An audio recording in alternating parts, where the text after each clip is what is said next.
So right now, President Trump is calling on the Senate to scrap the filibuster. That way, the GOP majority can bypass Democrats and reopen the shutdown federal government. The president called getting rid of that 60-vote threshold in the Senate the nuclear option. Ryan Nobles has the latest this afternoon from Washington.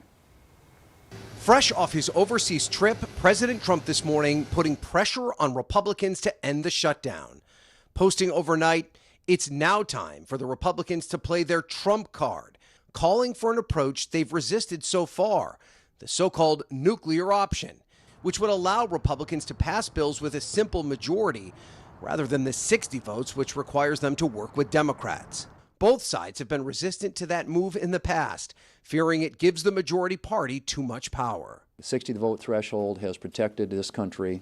It comes as the shutdown is now entering its 31st day. Members of the military were set to miss a paycheck today, but the White House announcing it will move around $5 billion in federal funds to make sure they're still paid. Still, many federal workers struggling, some filing for unemployment for the first time, with more than 8,800 filed new claims last week alone, according to the Labor Department data reviewed by NBC News.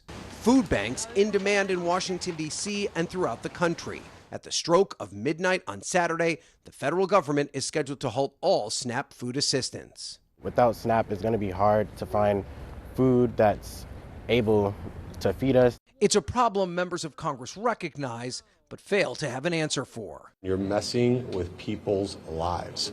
That is outrageous. Instead, the two sides engaged in a high-stakes blame game. Democrats pushing to pass a standalone bill to extend SNAP benefits, arguing the administration must release billions in already approved contingency funds. Republicans dismissing the bill as political theater, but Democrats argue that the country is on the verge of a healthcare crisis, and backing down will cause even more damage. The talks will go nowhere if Republicans remain completely intransigent and resistant to any compromise on extending the health care coverage.